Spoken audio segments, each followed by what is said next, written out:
Channel আমার প্রিয় রান্নাবান্না আপনাদের সবাইকে স্বাগত। বন্ধুরা আজকে চলে এসেছি আরেকটি রেসিপি নিয়ে আপনাদের কাছে দেখাবো বলে। তো বন্ধুরা আজকে আমি করব পালং পনির। তার জন্য আমি পনির নিয়ে নিয়েছি। পনির এখানে আছে আমার 500 গ্রাম, 500 থেকে একটু বেশি আছে, 500-600ই ধরে নিন আছে। তো আমি এইভাবে কাট করে নিয়েছি। আর এখানে আমি নিয়েছি দই, এখানে আছে 5 চামচ দই।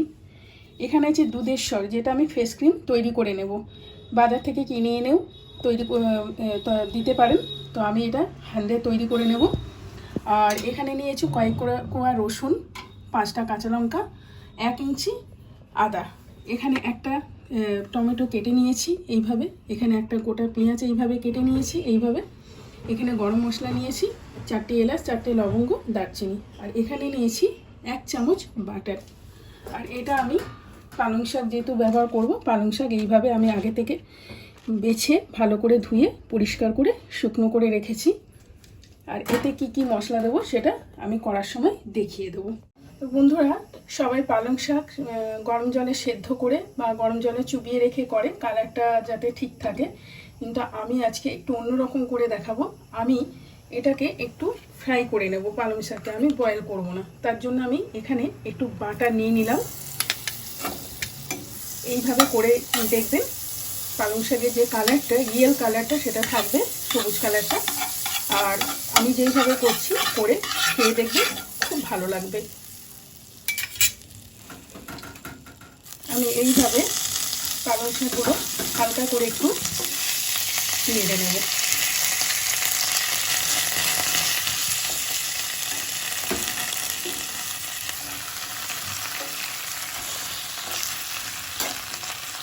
পালং শাকে নিজস্ব একটু জল আছে, সেই জলটা একটু বেরিয়ে যাবে। এটা আমি এখন নুনটা দেবো না, জাস্ট একটুখানি নেড়ে আমি ঠান্ডা করে এটাকে পেস্ট করে নেব।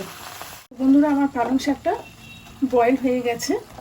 শীতকালে পালং শাকটা পাওয়া যায়, তাই জন্য পালং শাক দিয়ে পালং পনির, পালং চিকেন, পালংয়ের অনেক কিছু আইটেম করা যায়। তো পালং পনির যদি এইভাবে আমি করছি, একটু দেখবেন, স্টেপ বাই স্টেপ দেখবেন, ভালো লাগবে, আমার মতো করবেন। তো এইবারে আমি এটাকে নামিয়ে ঠান্ডা করবো, তারপরে মিক্সিং জারে দিয়ে পেস্ট করব।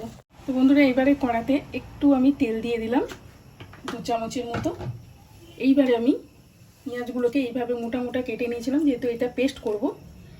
পেঁয়াজগুলোকে একটু হালকা ফ্রাই করে নেব। এর মধ্যে আমি আদা, রসুন আর 4টে কাঁচা লঙ্কা দিয়ে দিলাম। বন্ধুরা, পেঁয়াজ, আদা, রসুন একটু ভাজা ভাজা হয়ে এসেছে। এইবারে আমি টমেটোটা এর মধ্যে তুলে দেবো। এবারে একটু নেড়ে নরম করে নেব। তারপরে এটাকে আমি পালং শাকের সঙ্গে ঠান্ডা করে একসাথে সমস্ত কিছুটা পেস্ট করে নেব।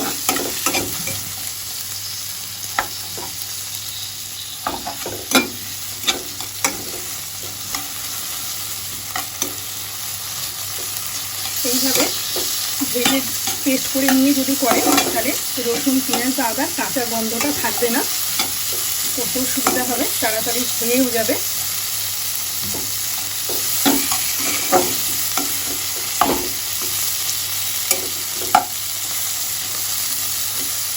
আমি পালং শাকের সঙ্গে তুলে নিচ্ছি এগুলো।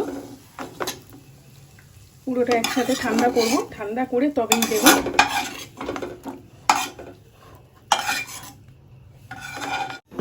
বন্ধুরা, আমি কড়াটা বসিয়ে নিয়েছি আবারও। এইবারে আমি তেলও দিয়ে দিয়েছি। এইবারে এতে একটু হলুদ দেব,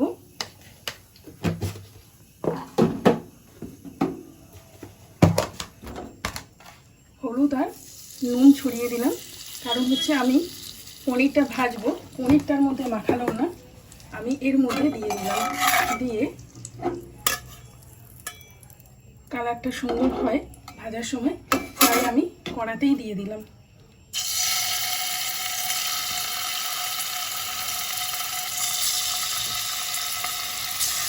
নেই, বেশি ডিপ ফ্রাই করলে শক্ত হয়ে যায়, তাই হালকা করে ফ্রাই করবেন।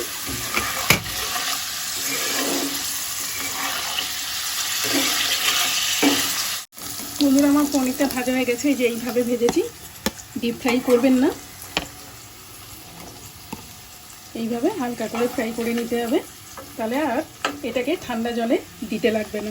বেশি ডিপ ফ্রাই করলে ঠান্ডা জলে দিয়ে এটাকে নরম করতে হয়।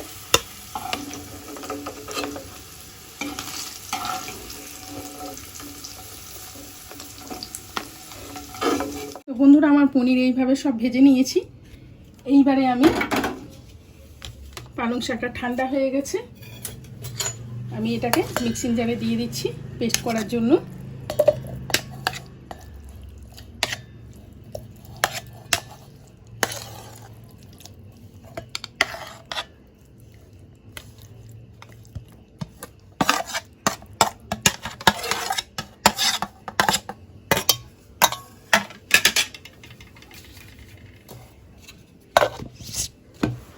তো বন্ধুরা, আমার পেস্টটা হয়ে গেছে, এই যে পেস্ট হয়ে গেছে। এইবারে আমি এখানে যে দইটা নিয়েছিলাম, দইটা ভালো করে ফেটিয়ে নেব।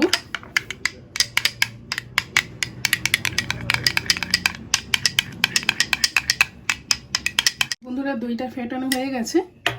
এইবারে আমি সরটাকে আমি ভালো করে এইভাবে বাড়িতে দুধের সর জমিয়ে, আমি এটা দুদিনের দুধের সর জমিয়ে নিয়েছিলাম। যখন কেউ বাজার থেকে আনতে অনেক সময় অসুবিধা হয়, যেতে মানে যে ঘরে লোক থাকে না, নিজেদেরও যাওয়া হয়ে ওঠে না, তখন বাড়িতে দুধের সর তুলে এইভাবে জমিয়ে ফেস ক্রিম বানিয়ে নেবেন। এটা মিক্সিং জারে দিয়েও বানানো যায়, তো আমি হ্যান্ড ব্লেন্ডার দিয়ে ভালো করে এইভাবে তৈরি করলে দেখবেন খেতেও খুব সুন্দর হয়।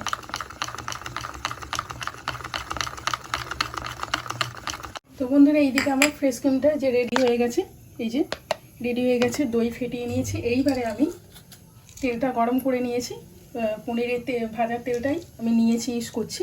এর মধ্যে আমি গরম মশলাগুলো দিয়ে দিচ্ছি।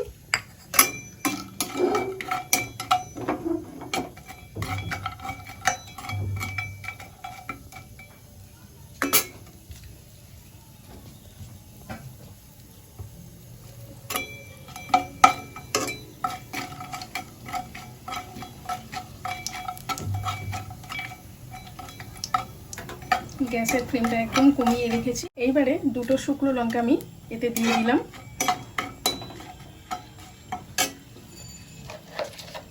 আর দিচ্ছি একটু হলুদ গুঁড়ো, আর দিচ্ছি 1 চামচ জিরের গুঁড়ো।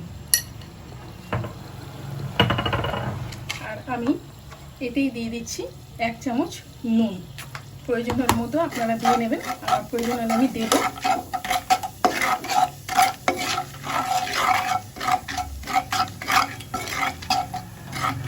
গ্যাসের ফ্লেমটা একদম কমিয়ে রাখতে হবে।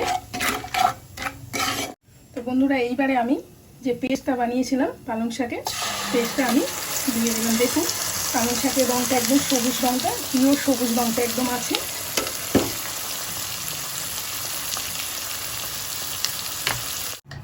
বন্ধুরা, আমি পালং শাকের পেস্টটা দিয়েছি। একটা কথা আপনাদের সরি বলা হয়নি, আমি ধনেপাতা পেস্টটা দেবো সেটা বলা হয়নি। তো ধনেপাতা পেস্টটা এখন দিচ্ছি।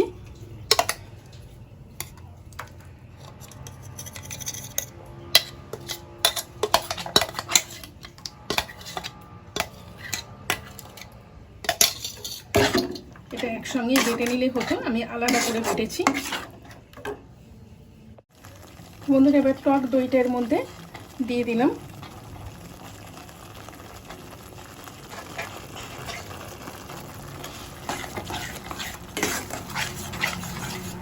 বন্ধুরা, এইবারে আমি ফ্রেশ ক্রিমটা দিয়ে দিচ্ছি। এটা দিলে এই যে পালং পনিরের যে টেস্টটা খুব সুন্দর হয়। এইবার এতে আমি সামান্য একটু লঙ্কার গুঁড়ো দেব।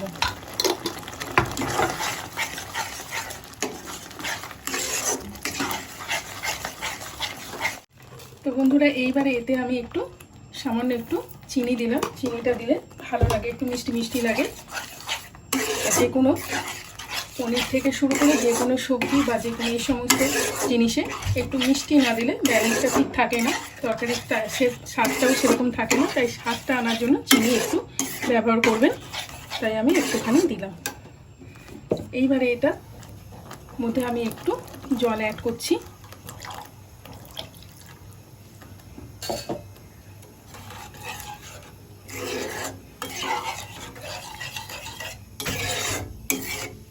তো বন্ধুরা এইবারে আমি গ্রেভিটা অনেকটা বসে এসেছে, এইবারে আমি পনিরগুলো তুলে দিচ্ছি।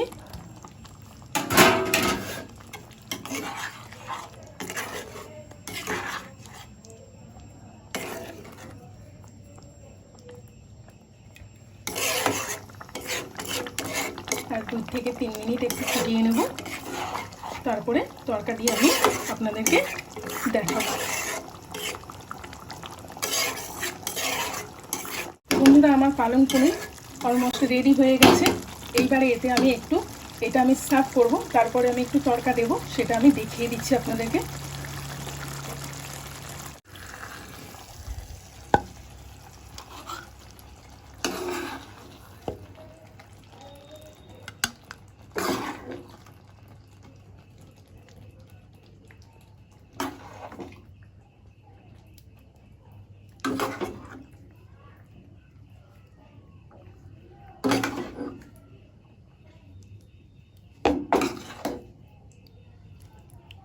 আমি পালং পনিরতে একটা তরকা আমি দেব, সেই জন্য আমি এই হাতাতে আমি রসুন গোটা জিরে ভেজে নিচ্ছি। এর মধ্যে আমি একটু লঙ্কা গুঁড়ো মিশিয়ে দিচ্ছি আর শুকনো লঙ্কা ছিঁড়ে দিয়ে দিচ্ছি। এর যে গন্ধটা, রসুন ভাজার গন্ধটা ওর মধ্যে খুব ভালো লাগে, তাই আমি এইভাবে তরকাটা দিয়ে নেব। এইভাবে আমি তরকাটা দিয়ে দিলাম। এইবারে সাইড দিয়ে ফ্রেশ ক্রিমটা দিয়ে দিচ্ছি।